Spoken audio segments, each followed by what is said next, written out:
Hello আমার দুষ্ট মিষ্টি বন্ধুরা, কেমন আছো তোমরা সবাই? আশা করি তোমরা অনেক ভালোই আছো। আমি তোমাদের সালমা আপু আবারও চলে আসলাম নতুন গল্প নিয়ে। আজকের গল্পটি শুনলে তোমাদের দাঁড়িয়ে যাবে, তাই গল্পটি শোনার আগে অবশ্যই হেডফোন ব্যবহার করো। হ্যালো বন্ধুরা, আজকে আমি তোমাদের বলবো একটি সত্য ঘটনা, যেখানে আমার বড় বোনের সরলতার সুযোগ নিয়ে আমার খালাতো ভাই আমার বোনের সাথে প্রেমের অভিনয় করে। তারপর আমার বাবা মা বাড়িতে না থাকায় কিছুদিন সে আমাদের বাড়িতে থাকত। একদিন রাতের বেলায় আমার বোন যখন ঘুমন্ত অবস্থায় ছিল, তখন সে চুপি চুপি লুকিয়ে গিয়ে সে আমার বোনের সাথে যা করলো তা শুনলে বন্ধুরা তোমাদের মাথা গরম হয়ে যাবে, আর তোমরা হাপের কাজ করতে বাধ্য হবে। তাহলে চলুন বন্ধুরা, গল্পটি শুরু করি। গল্পটি শুরু করার আগে বন্ধুরা, তোমাদের নিকট আমার বিশেষ অনুরোধ, দয়া করে তোমরা আমার চ্যানেলটি সাবস্ক্রাইব করে আমাকে সাপোর্ট করবা।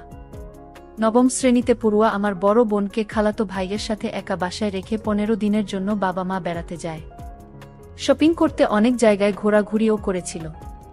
15 দিনের শপিংও করেছিল অনেক। চতুর্থ শ্রেণীতে পড়ুয়া আমাকেও বাবা মা সাথে করে নিয়ে যায়। বড় আপাও যাওয়ার জন্য অনেক বায়না ধরেছিল। মায়ের পায়ে পর্যন্ত ধরেছিল তাকেও সাথে নেওয়ার জন্য। কিন্তু বড় আপাও ছিল ভীষণ মেধাবী, তাই মা বলেছিল 15 দিনে লেখাপড়ার অনেক ক্ষতি হয়ে যাবে। যদিও বর্তমানে 9-এ পড়ে, তবুও পরের বছর এসএসসি পরীক্ষার ভালো প্রস্তুতির জন্যই মা বাবা বড় আপাকে সাথে নেয়নি। মায়ের ইচ্ছে ছিল বড় আপা এত ভালো করে লেখাপড়া করবে যেন ভবিষ্যতে মেডিকেলে চান্স পেয়ে ডাক্তার হতে পারে। সেদিন বেড়াতে যাওয়ার জন্য বড় আপা সে কি কান্না! যাওয়ার সময় আপার কান্না দেখে আমারও কান্না চলে এসেছিল। মা বলেছিল, বড় বোনের জন্য মায়া দেখাতে গেলে তোকে ও রেখে যাব।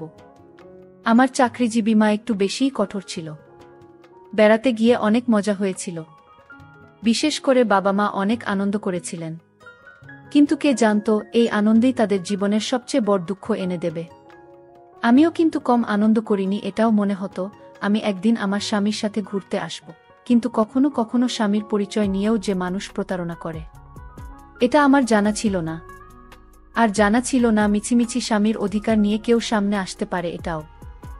আমার নাম রাধিকা। বর্তমানে আমি একজন চিকিৎসক। আমরা দুই বোন। আমার বড় বোনের নাম রাইসা। আমার মা একজন স্কুল শিক্ষিকা আর বাবা ব্যবসায়ী ছিলেন। আমাদের দুই বোনের মধ্যে আমার বড় আপা একটু বেশি মেধাবী ছিল। ক্লাস 5-এ আপা ট্যালেন্ট পুল বৃত্তিও পেয়েছিল। তখন দেখতেও অপূর্ব সুন্দরী ছিল। আমরা যখন বেড়াতে যাই তখন আমাদের বাসায় মোবাইল ফোন ছিল না। একটা ল্যান্ডফোন ছিল আমাদের বাসায়। কিন্তু ঘুরতে যাবে বলে যে ব্যাগ গুছানো সে কি তাড়াটাই না ছিল। বাবা মায়ের কয়েকদিন ধরে নষ্ট হয়ে থাকা ল্যান্ডফোনটা ঠিক করে যাওয়ার সময়ও বাবা মা আর পেল কোথায়। তাই বেড়াতে গিয়ে বড় আপার সাথে আমরা কোনো যোগাযোগ করতে পারিনি। আমরা যদিও সেখানে আমাদের আনন্দের কোনো কমতি রাখিনি। আর হ্যাঁ, বড় আপার জন্য কাপড় চোপড় কিনতে ও একদম ভুলে যায়নি। একজনের পরিচয় দিতে তো ভুলেই গেছি। উনি হচ্ছেন আমার খালাতো ভাই আরিফ মাহমুদ, যাকে আমার বাবা মা আমার বড় আপার সাথে একা বাসায় রেখে গিয়েছিল। উনি তখন অনার্স 3য় বর্ষের ছাত্র ছিলেন। এমন ভালো ছেলে দুনিয়াতে আর একটাও ছিল না। যদিও সেটা আমার বাবা মা খালাদের চোখে ছিল, কিন্তু আমার চোখে ছিল না। বাবা যদিও আমার দাদা দাদিকে বাসায় এনে রাখতে চেয়েছিলেন, কিন্তু 15 দিন তারা আমাদের বাসায় থাকলে দুজন লোকের বাড়তি খরচ চালাতে হবে, সাথে আবার ওষুধের খরচ লাগবে। মায়ের এসব যুক্তিতে বাবাও আর কথা বাড়ালো না। আরিফ ভাইয়াকেই আপার সাথে বাসায় রেখে গেল। 15 দিন ছুটি কাটিয়ে যেদিন বাড়ি ফিরে এলাম, সেদিন বাড়িতে ঢোকামাত্রই আমার খালাতো ভাই আরিফ সাহেব তার ব্যাগ নিয়ে আমাদের বাড়ি থেকে বের হয়ে যায়। এমনভাবেই রেডি হয়েই ছিলেন উনি, যেন আমরা ঘরে ঢুকলেই উনি বের হয়ে যেতে পারবেন। বেড়াতে গিয়ে উনার জন্য মা চকলেট, শার্ট কিনে এনেছিলেন। খালা খালুর জন্য কাপড় চোপড় কিনে এনেছিলেন।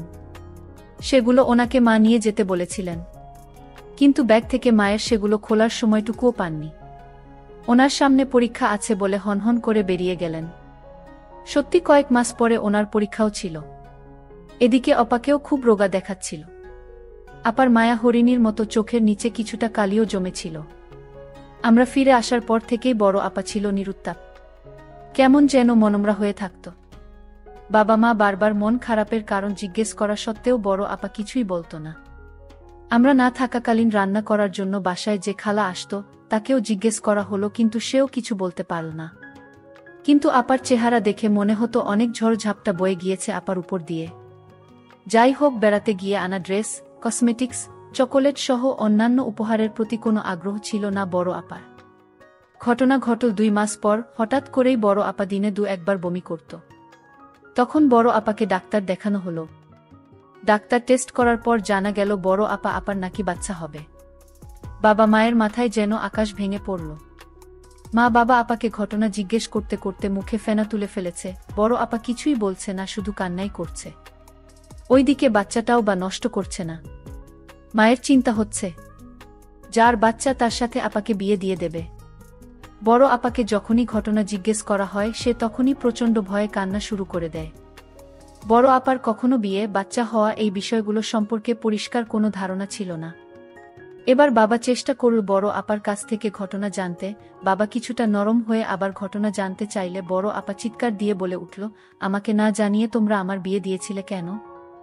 তোমরা তো বলেছিলে আমি লেখাপড়া করে ডাক্তার হব, সেখানে এত ছোট বেলায় বিয়ে দিয়ে কেন রেখে গেছ? এ কথা শুনে বাবা মার হাত পা যেন অবশ হয়ে যাচ্ছিল। বাবা মা জিজ্ঞেস করল, এমন মিথ্যা তোকে কে বলেছে যে তোকে আমরা বিয়ে দিয়েছি? বড় আপা বলে, সে মিথ্যা বলেনি, তার কাছে আমাদের বিয়ের কাগজ ছিল। আমি নিজের চোখে আমার বিয়ের কাগজ দেখেছি। এবার বাবা মা জিজ্ঞেস করে, আমরা যাওয়ার পরে কেউ কি তাকে জোর করে বিয়ে করেছে? সেই বিয়ের কাগজ বা কোথায়? আমাদের কাগজটা দেখা। বড় আপা বলল, না, তোমরা যাওয়ার পরে আমার বিয়ে হবে কেন? তোমরাই তো আমাকে বিয়ে দিয়ে এখানে রেখে গেছ, স্বামী স্ত্রীর সম্পর্ক করার জন্য। এবার বাবা মা আরো অবাক হয়ে যায়।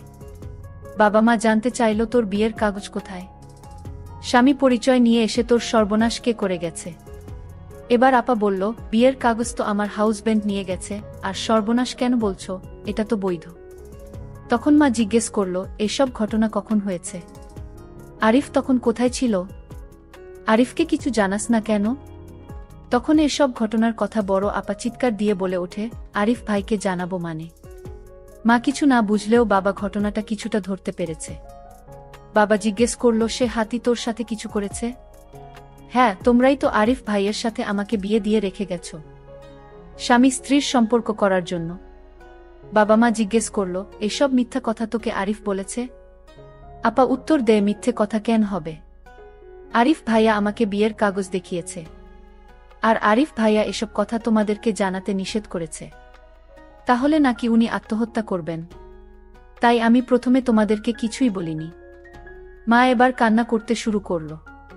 মা বলল, আরিফদের সাথে তো কোনোভাবেই তোর বিয়ে বা শারীরিক সম্পর্ক বৈধ না, কারণ শিহাবের সাথে আমাদের একটা অন্য সম্পর্ক আছে। এটা তুইও জানিস, আরিফ ও জানে। তারপরেও বড় আপাকে মা আবারও জিজ্ঞেস করল, আমরা যাওয়ার পরে কি আরিফ তোকে বিয়ে করেছে? বড় আপা তখন রেগে গিয়ে বলল, আর কতবার বলবো, এক কথা বারবারই তো বলছি যে তোমরা বিয়ে দিয়ে আরিফ ভাইয়ের সাথে আমাকে একা রেখে গেছ বাসর করার জন্য। এরপর আরিফ ভাইয়ের পরিবারকে ডেকে আনা হলো, সাথে দুই পক্ষের অন্যান্য আত্মীয় স্বজনকেও ডাকা হলো সেদিন। কিন্তু আরিফ ভাইয়া আসেনি, সে তার বাড়িতেই থেকেছে।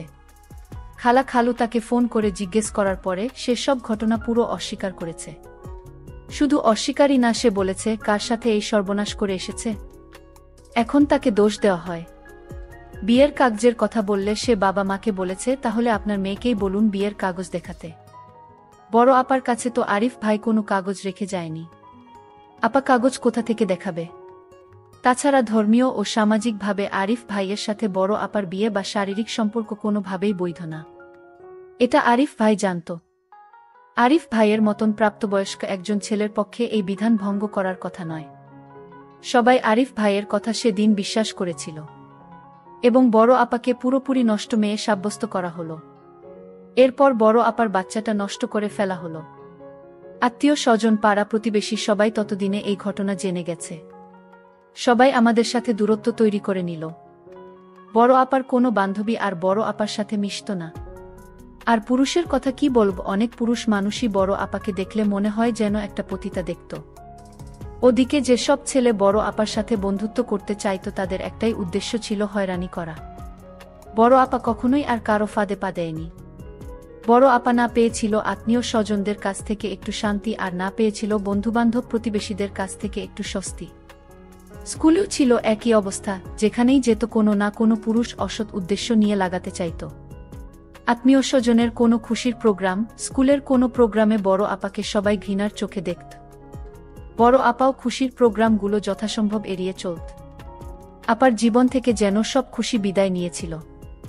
সায়েন্স গ্রুপের বেশি বেশি প্রাইভেট পড়তে হতো। প্র্যাকটিক্যাল ক্লাস করতে হয় বলে ঘরের বাইরেও একটু বেশিই থাকতে হয়। বাবা কিছুটা বুদ্ধি করে বড় আপাকে ইন্টারমিডিয়েটে আর্টস গ্রুপে ভর্তি করিয়ে দেয়। প্রতিনিয়ত মানুষের দেওয়া যন্ত্রণা থেকে মুক্তি দেওয়ার জন্য বিভাগীয় শহরের সরকারি মহিলা কলেজে আপাকে ভর্তি করিয়ে দেয়। বাবা আপাকে মহিলা কলেজের আবাসিক হলে উঠিয়ে দিল। এবার বুঝিয়ে আবার একটু শান্তি হবে। কিন্তু না, ক্লাস 5-এ ট্যালেন্ট পুলে বৃত্তি পেয়ে আপা যে হয়ে গিয়েছিল এলাকার নামকরা স্টুডেন্ট, পাশাপাশি চেহারাও ছিল নাটোরের বনলতা সেনের মতো। পরবর্তীতে নষ্টা ধর্ষিতা মেয়ে হিসেবে তাকে কি আর মানুষের চিনতে ভুল হয়? সেই মহিলা কলেজ এবং কলেজের আবাসিক হলেও তো আমাদের এলাকার মেয়েরা ছিল। তারা আমাকে চিনতে ভুল করল না। তাদের মাধ্যমে এক কান দু কান করে ঘটনা অনেকেই জেনে গেল। আবার শান্তি পেল কই? ইন্টারমিডিয়েট পাশ করার পরে আপাকে ইডেন কলেজে ইংরেজিতে অনার্স এ ভর্তি করিয়ে আগের মতোই আবাসিক হলে উঠিয়ে দেওয়া হলো।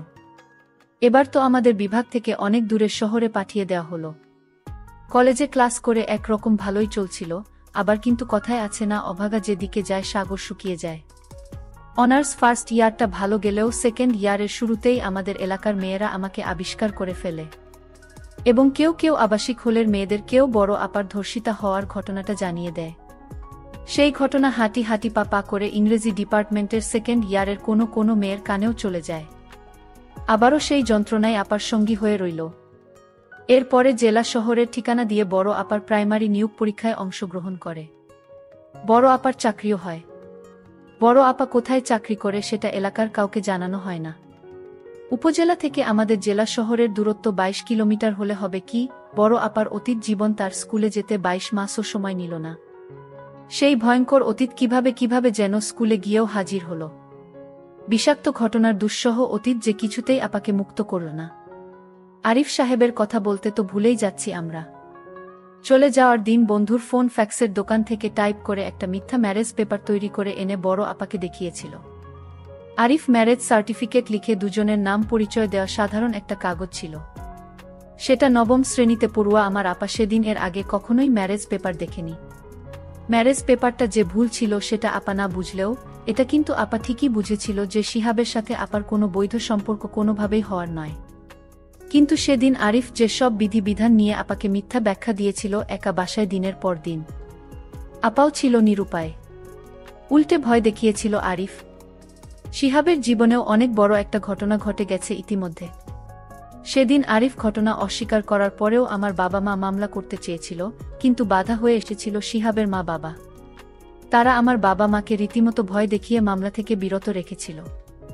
আমার নানা বাড়ির মানুষ ও একমাত্র নাতি সিহাব এ ব্যাপারে নিরপেক্ষ ছিল। বাবা মা সেদিন ছেড়ে দিলেও সৃষ্টিকর্তা কিন্তু ছেড়ে দেয়নি।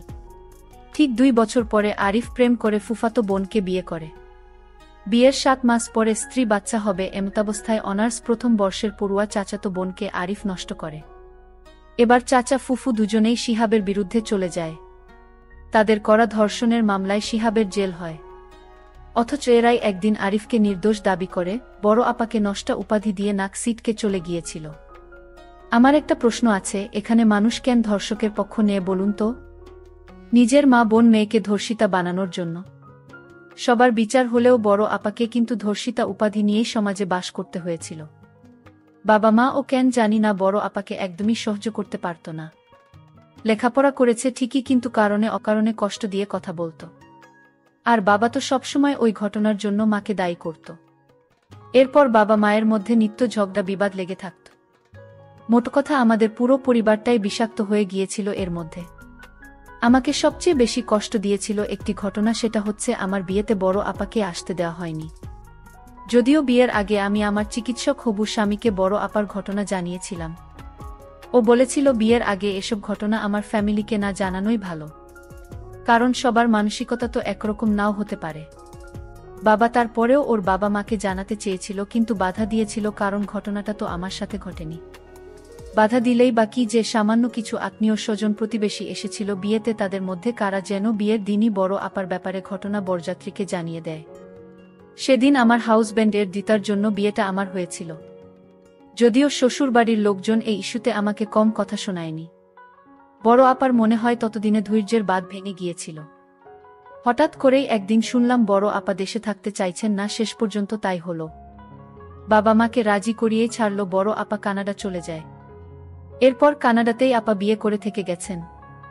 দুলাভাই বাঙালি বংশোদ্ভূত কানাডীয় ডক্টর, আর বড় আপা সেখানে একটা বাচ্চাদের স্কুলে চাকরি করে। 2 সন্তান আর স্বামী নিয়ে সুখেই আছে। এখন আমার বড় আপা, বাবা মা সহ আমরা সবাই বড় আপাকে বাচ্চাদেরকে দেখতে চাই, কিন্তু আপা দেশে আসতে চাই না। কারণ আমরা চাই না বাচ্চাদের কোনোভাবে তার কালো অতীত জেনে ফেলুক, এবং সেটা বাচ্চাদের মনে প্রভাব পড়বে। দুলাভাই যদিও সব জেনেই বিয়ে করেছে। ও হ্যাঁ, আসল কথা তো বলতেই ভুলে গেছি, বড় আপা আগেও রাফিয়া নামে আমার আর এক বোন ছিল। রাফিয়া মাত্র 6 মাস বয়সে নিউমোনিয়ায় মারা যায়। রাফিয়া আমার যখন 1 মাস বয়স, তখন আমাদের খালাতো ভাই আরিফ সাহেবের জন্ম হয়। ছেলের জন্মের পর খালার 3 দিন সেন্সলেস থাকে, তখন আমার নিজের মা বুকের দুধ খাইয়ে বোনের ছেলে আরিফকে বাঁচিয়ে রেখেছিল। সেই হিসাবে আরিফ আমাদের দুধ ভাই। বড় আপার সাথে কোনোভাবেই তার বিয়ে বা অন্য কোনো শারীরিক সম্পর্ক বৈধ ছিল না। কিন্তু কে জানতো সেদিন আমার মা দুধ খাইয়ে একটা কালসাপ পুষেছিল, যে ঘটনায় বড় আপার জীবনটা এলোমেলো হয়ে গিয়েছিল। এমন সব ঘটনায় আমার কিছু প্রশ্ন আছে। কেন এসব ঘটনা? মেয়েদের কি সমাজে অপরাধীর চোখে দেখা হয়? সত্যি কি মেয়েরা অপরাধী থাকে? কেন লজ্জিত হয়ে সমাজে এদের বাস করতে হয়? বাবা মাই বা কেন তাদেরকে অবহেলার চোখে দেখে? সমাজ কেন তাদের ঘৃণা করে? কেন জীবন থেকে সকল তাদের খুশি কেড়ে নেওয়া হয়? কেনই বা একাকিত্বকে তাদের সঙ্গী করা হয়? সেই পরিবারটাকে কেন কোণঠাসা করে রাখা হয়? কেন তাদেরকে বাঁচার নামে মেরে ফেলা হয়? সেদিনের ঘটনায় আমার আরও কিছু প্রশ্ন আছে। সেদিন দোষটা আসলে কার ছিল? আমার বাবা মায়ের, আরিফ নামক জানোয়ারের, আমার বউ, আবার এই সমাজের, নাকি আমাদের মানসিকতা? প্রিয় দর্শক, এই গল্পটা আপনাদের কেমন লাগলো তা অবশ্য একটি কমেন্ট করবেন। আর যদি গল্পটা আপনাদের ভালো লেগে থাকে তাহলে ভিডিওটিতে একটি লাইক করে দেবেন, এবং এই ধরনের ভিন্ন স্বাদের গল্প শোনার জন্য চ্যানেলটিকে অবশ্যই সাবস্ক্রাইব করে আমাদের সঙ্গে যুক্ত থাকুন। ভিডিওটি দেখার জন্য তোমাদের সকলকে ধন্যবাদ।